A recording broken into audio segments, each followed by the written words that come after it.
It's not a walkthrough, playthrough, review, anything like that. It's just me playing the game badly so you can see what it looks like. Right then, this is Gran Turismo 6, for which I am, very grateful to John Semple, who gave me this a little while before Christmas. And it kind of goes without saying, I love this. I've not got ever so far yet. It's not I can't do a authoritative, not that I ever do, in-depth review. My opinion can't yet carry too much weight because I haven't seen enough of it. I'm up to, National A license. So I'm like third license in. I probably barely scratched the surface of this game. So anything I say about it, it's being said without having seen much of the game compared to what is actually available. But it doesn't matter. It's Gran Turismo and I love it, and I've been meaning to do or wanting to do a video for some time. I'm playing worse than I normally would. I am quite good at this game, but I'm talking and I can't drive and talk. I can't drive and talk in the real world, never mind playing a video game. I'm driving a Ferrari 512BB. I'm not sure how to change the view to show you. It's gorgeous. I would sooner have a Ferrari 308 GTS, but there doesn't appear to be one available. But it's a gorgeous car. What can I tell you about this game? I'm at Brands Hatch. It's one of the new circuits. I mean, the thing with this game, for the most part, it is, if you've played Gran Turismo 5, you've effectively played this game minus a lot of the cars, and I'm not sure how many of the circuits. There are more cars, there are more circuits. Other than that, it is largely Gran Turismo 5, except the lighting on here is better in places, and the physics are more complex. And what do I mean by that? You've got a couple of different physics models on Gran Turismo 5, I think, and you can like switch between pretty primitive and pretty complex. I generally played it on a fairly primitive setting. This, unless I missed it, doesn't give you the option.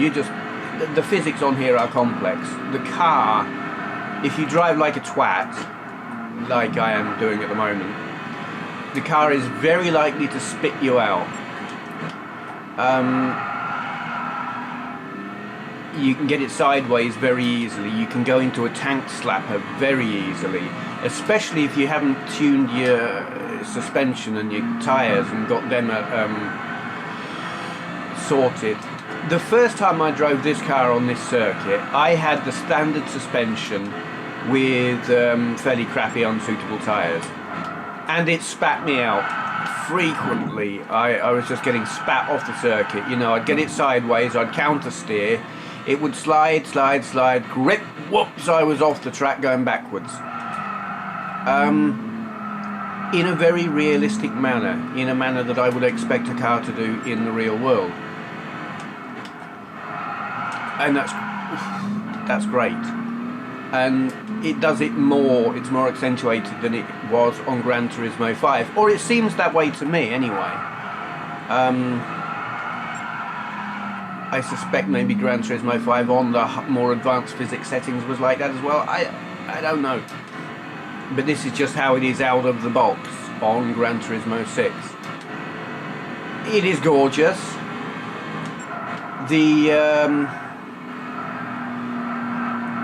You get a crowd, an audience in places, like if there's a grandstand or something like that, you can see trackside people, and they seem to move more than they used to. It's not like They're not all like cardboard cutouts. There are some who are still pretty comatose perhaps. But really, if you're driving around, you want to be watching the road, not what the people at the side of the track are doing. There will be people who will complain that the crash damage and crash modelling and all of that are not good. Well, it's a valid complaint, or it would be if it wasn't Gran Turismo. They've never had that. It's never been about the damage. Here we go, let's have a look at the replay from the outside. I've got all the music and everything turned off. This game has never been about the damage. And it seems to me that Gran Turismo, they've got their formula. They've got what they think the game, and by they I mean Polyphony Digital. They know what they want the game to be about. And it has never been about the damage, and it's never been about the crashing. And they've stuck with that. And that doesn't work for some people, and I understand that. Some people would rather be playing Burnout with all your big fancy crashes and stuff. And it being a simulation, there will be those who say, well, that's unrealistic. But it's not really about being a simulation. I don't think it's about being a simulation. It's about the driving and the cars. So you get some cosmetic damage, but that's about it. And I'm personally fine with that. I mean, look, you can see I've battered my car around a bit, and it's looking a bit grubby and a bit duffed up on the front. That's fine. Come the next race, that'll all be cleaned up. So that's something that some people are unhappy about, but I just don't give a damn about. What's the other thing? Got to think now. Oh yeah. The another thing that I've heard grumbles about is the audio. The car audio, when you're in the car, people are saying that just sounds really dull. Well, I suppose it does. But is it realistic? I know when I drive a crappy little Fiat. I love it, I don't care if it's crappy. And it does not sound interesting on the inside. It probably doesn't sound interesting on the outside either, but you know. Do cars really sound dramatically exciting on the inside? Is this being realistic? I don't know. I've listened, what's the game I've got? Need for Speed Shift.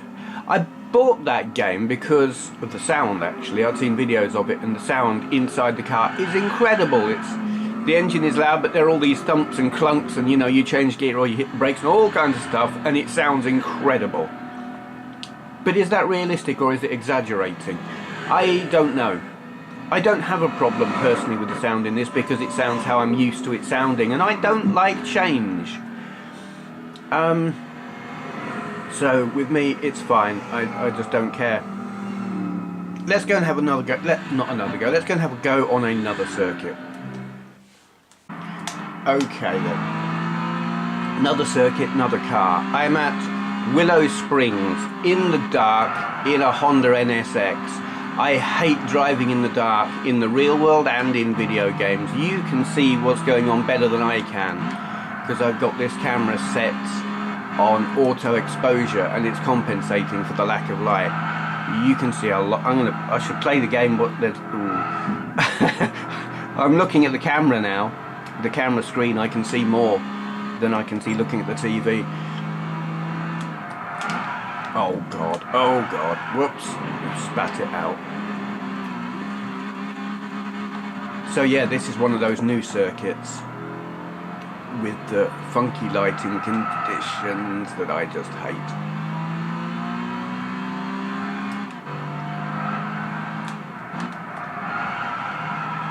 I actually, driving on unfamiliar roads at night, I have sat-nav on a lot of, if I'm driving anywhere other than in Worksop, I have the sat-nav on, and I do find sat-nav really useful because you just can't see what's coming up. And I'm constantly glancing briefly at the sat-nav just to see, is there a corner coming up? Am I about to throw it into the hedge? Very useful.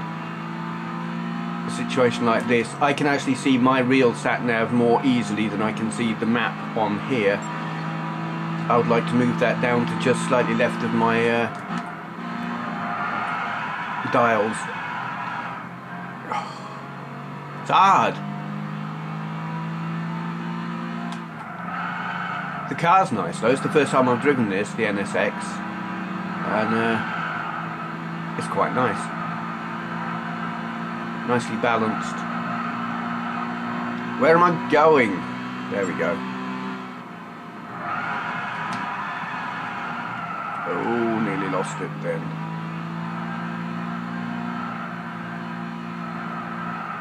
Eek. Eek. Oh crap. Where's the road? I have lost the road. Here we go. Shortcut. Oops. Now. I really need a Land Rover. Or a tank. Yeah. Here we are in the Iraqi desert. Or something. I don't know, but there's no one there. Nothing. No Western powers there, are there? Whatever. I'm moving on. Oops. Oops. Oh dear. Oh dear. Oh dear. Oops. Oh, Jesus Christ. Come on.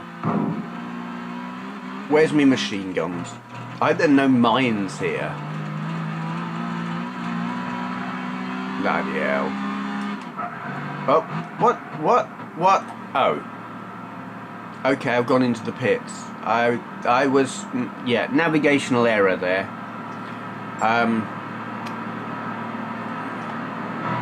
Okay.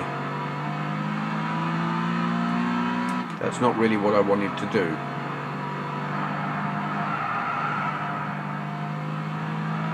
Get out of my... Oh, bloody hell.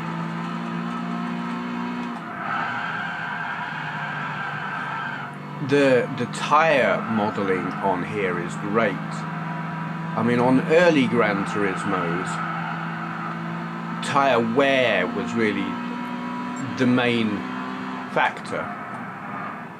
Oops! Where here, tyre temperature is very... It seems to be a bigger factor than wear. And it's so sudden, you know, you can be doing fine and then it'll let go and you let it cool down again and it'll be fine again, and you've got your little indicator thing down there on the left, but who looks at it? I know I don't. God. This is how to drive like a twat. It is largely because I'm talking and not paying attention to the road. I am just twatting about now. I have completed this race. I can't see where I'm going. I have completed this race and won it. It's not my first time on this circuit. It is my first time in this car. I think I won it in a Clio Sport.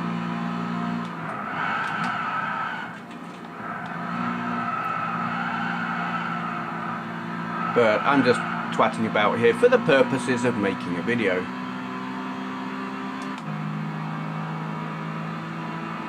I don't know where the... Oh, there is another car there. Oh, we're finished.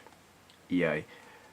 See, I don't know what a replay will be like here in this light because it's dark. It's a pretty car.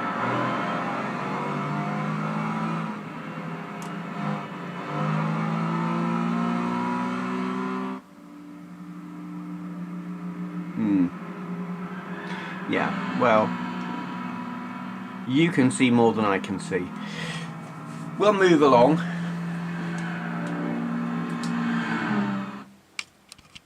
Okay, this is one of the karting levels, and I cannot do this circuit for shit. I've played this one many times, and I just cannot do it.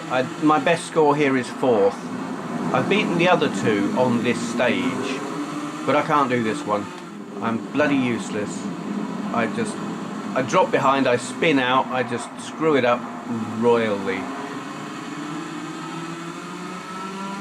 Which is not to say it's not fun. Ooh. It's just very difficult.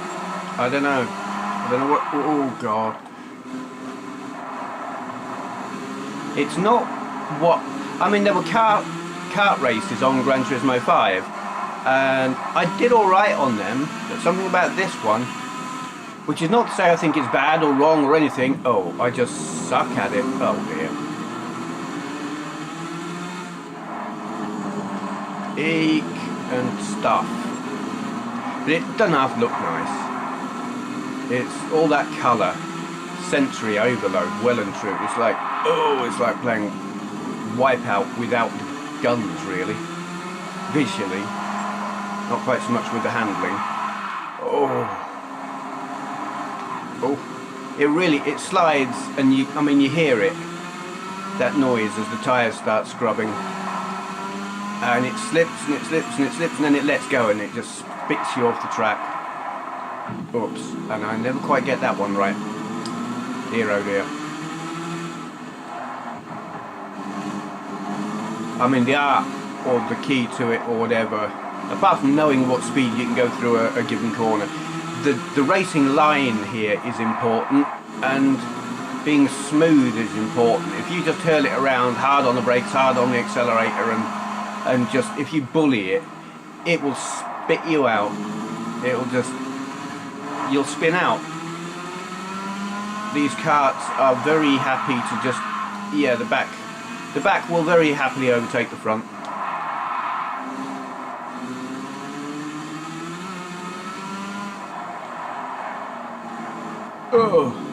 Oh, bollocks. That's how not to go round a corner in a go-kart or any other kind of moving vehicle, or even on foot, really. Don't go through barriers and walls and solid objects. It doesn't work. Come on. We're 8th. That's sad. That is really sad. It's not often I find a level on Gran Turismo that I just cannot do, but I can't do this. I've earned a trophy, three of a kind. What would that be? 3 shitty kinds. I don't know, but was that like consistent lap times or something? I don't know.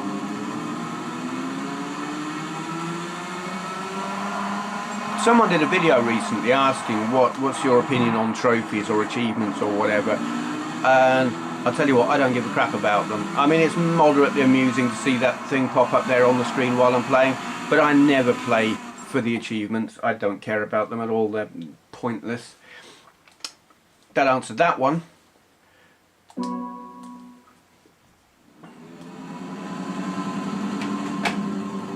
Yeah, I mean, it's nice to have the little thing pop up, but some people play these games with the object of getting all of the achievements. I don't do that. I'm not one of them. I don't care. In fact, I don't play games to win. I just want to see all of the game. You know, it doesn't really matter to me that I haven't beaten this level. I won't get all the stars. It's fine. I don't mind. It's a niggling little thing that says, come on, you've got to beat it, have another go. But, you know, I ain't going to get upset about it. All that matters to me is that I get to see all of the circuits and get lots of the cars. Speaking of the cars, I spoke a while ago about the microtransactions thing, and I was unsure how would that affect this game. I've had no problem. I haven't hit a point where I haven't had a car that was appropriate or suitable for a given race. That would have been a problem if you hit a point where to progress you had to buy a car or grind. I haven't had to grind. I go do a series, I win the money. When I get to the next series, and if I need a different car, I've got enough money to buy one. So that I've had no problem with. I suppose the only people who maybe, if someone wanted all the cards very quickly, well, yeah, they're going to be shit out of luck. But that's how Gran Turismo has always been. And that's really my view of this game. This game is how Gran Turismo has always been. They have done what they always do. They always release 2 Gran Turismos on a given system. The first one, they developed the game engine, and the game is fairly small. It's like visually and physics-wise more advanced than the previous game. And then they do a second one on that system where they use the now fully completed and developed game engine, and they pile lots of circuits and cars onto it. And that's exactly what this is. It's Gran Turismo 5 with lots more of everything. And that's exactly what I expected, and it's exactly what I've got, and I'm very, very happy with it. There will be a point of view that says if there is a problem with Gran Turismo 6, it is Gran Turismo 5. And what do I mean by that? I have been playing Gran Turismo 5 up until a month ago. I haven't quite completed it. I've got 1.5 24-hour endurance races left to do. But anyway, so when you get out of, say, a Red Bull X1 at the Nürburgring that you've been playing for hours and hours on Gran Turismo 5, and then you load up Gran Turismo 6 for the first time or the first few times, and you're in your little Renault Clio at the Autumn Ring, you kind of have this, well, holy shit, I did this already and ages ago. Why am I all the way back here again? There is a little bit of anticlimax to begin with. But you've got to start at the start with any game. So, you know, you just kind of have to accept that. You can't start in the middle or at the finish. You've got to start as a beginner and work your way through. That's what games are all about. There was a thing that they used to do with earlier Gran Turismos. Right, where was I? There was a thing that they used to do with earlier Gran Turismos where if you had completed, say, Gran Turismo 1, you could transfer your save data onto Gran Turismo 2, and it would, say, give you the first couple of licenses for free, something like that. It would give you a little bit of bonus, saved you having to work quite so hard at first. They did that with Gran Turismo's 1 and 2, and then I think 3 and 4, something like that. It would have been nice if, you know, say you'd completed or got a certain percentage or something on Gran Turismo 5, if it, I don't know, maybe it gave you a couple of the licenses on here, something. Though having said that, the licenses on here are not too hard. Oh god, they're not. Oops, we have liftoff. They're not too hard to get. Whoops. Come on now. Reverse, you div. Yeah, here we are at the back. That's what happens when I talk and drive. Would you like me to drive you to Tesco? If so, shut the hell up.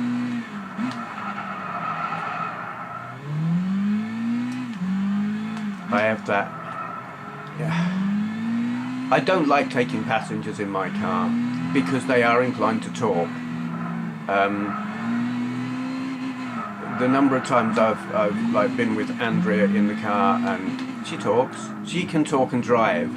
So when I'm driving, she forgets, and I have to keep reminding her, look, it's all right on a nice long straight when there's hardly any traffic or there's nothing happening, fine. But in town, traffic lights, roundabouts, anything like that, if I'm about to pull out, for Christ's sake, shut up. Because I'll make a mistake. That or I'll just completely ignore you and appear completely ignorant, but it's just, yeah. That's me. This is a skittish vehicle. It's not ideal for here. The best car I've driven on this circuit is that big freebie Mercedes prototype thing that's absolutely ludicrous looking. It looks like some kind of weird George Clooney era Batmobile, but it's incredibly fast and stable and goes around here really well. This, I'm in a KTM Crossbow. You know, that thing that Top Gear, Clarkson was driving it while what's his name, Hamster, was in that three-wheeled Morgan, and I can't remember what James May was in. But this, oh god, I hate this corner. I've lost it on that corner so many times because I forget to slow down. I know it. Every time I lose it there, I think, oh god, I've done it again. but I lose every time, and this car is skittish. I love it, but it's so skittish. This is a fun circuit. I mean, it's one of the most gorgeous circuits on the game. There was a version of it on Gran Turismo 5, but this is different to that, I think. Certainly the one that I'm really familiar with. Was this one on there as well? Maybe, I can't remember. Don't care, I love it.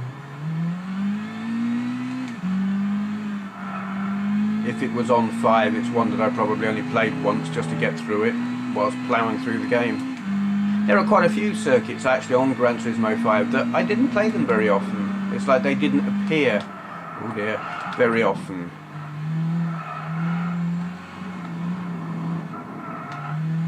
And then towards the end of the game, when you're spending a lot of time on circuits, it's like the big ones like Paul Ricard or La Sarthe, that's it. And the Nürburgring, stuff like that. This has got Silverstone on it. There are more real-world circuits on here. It's got Silverstone. I don't like Silverstone. I've never liked Silverstone. I've played many racing games, and I have never, ever enjoyed... Oh God. There we go again. Never enjoyed Silverstone. But it's also got Brands Hatch on it, and I have loved Brands... Oh God. Loved Brands Hatch every time I played it. I think the first time I played it was on Toka Touring Cars. Loved it then, love it now. It's brilliant. It's just the whole swoopy up and down, fast, slow, kind of like this actually, but in Britain without the mountains. Yes, that's what it is. This is a bit more dramatic than Brands Hatch, to be fair, but you know.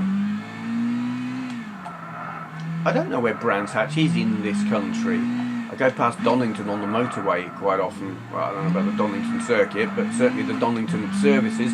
Donington services are my favourite services on the M1. I like it there. It's big and airy and good light and stuff. The atmosphere is nice.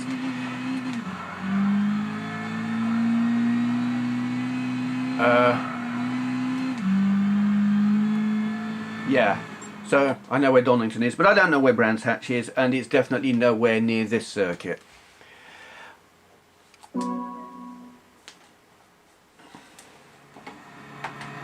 So, I guess I'm going to kind of wrap it up here. That is Gran Turismo 6. I love it. I don't think it's perfect in that...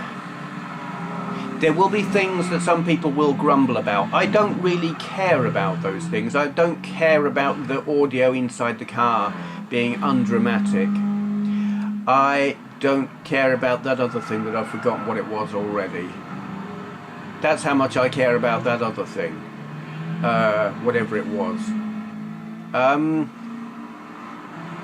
I do care that in the beginning of the race it has that, oh God, I'm all the way back here again, I've seen this, I've done this already, this is a little bit repetitive, but you get past that very quickly, and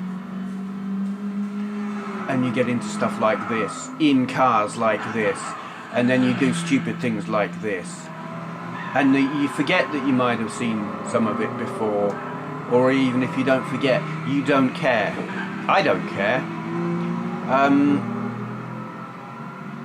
So I can forgive its lack of perfection. I mean, if this was going to be perfect, it would have all new circuits, all new cars. You'd never see something you'd seen before. But you'd have to wait 10 years for them to finish developing it. And then you'd end up grumbling that, oh, but I wish it had some of my favourite circuits on it. So, you know, there would be no pleasing everyone. I love it. I think it is as good as I expected it to be.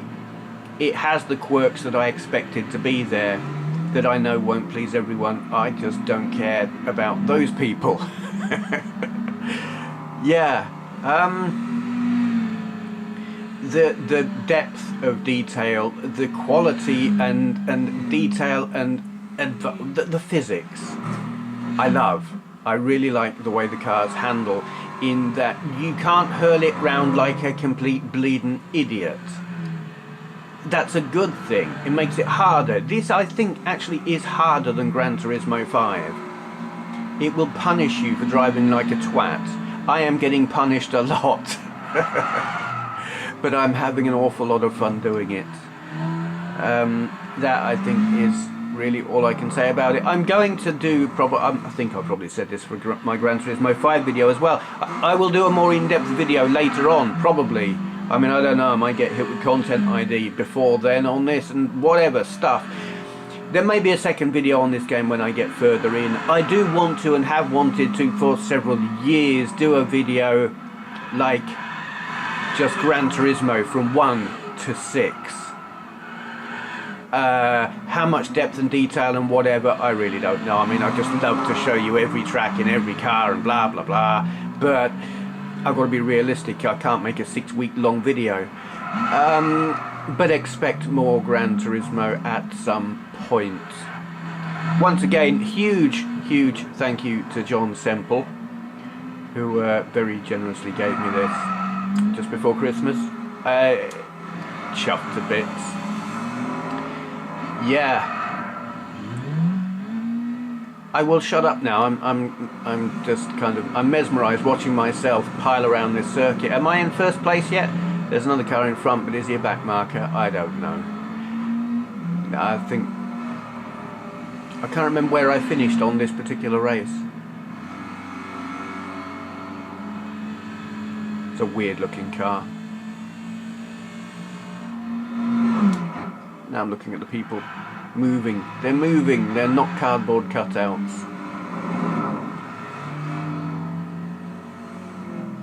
It's just great. I'll stop now. Honest. Thank you for watching.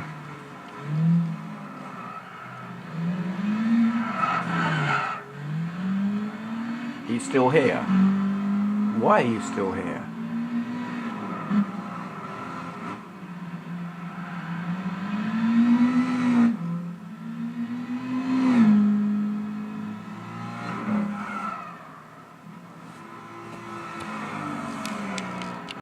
If you enjoyed this video, please consider clicking the thumbs up button.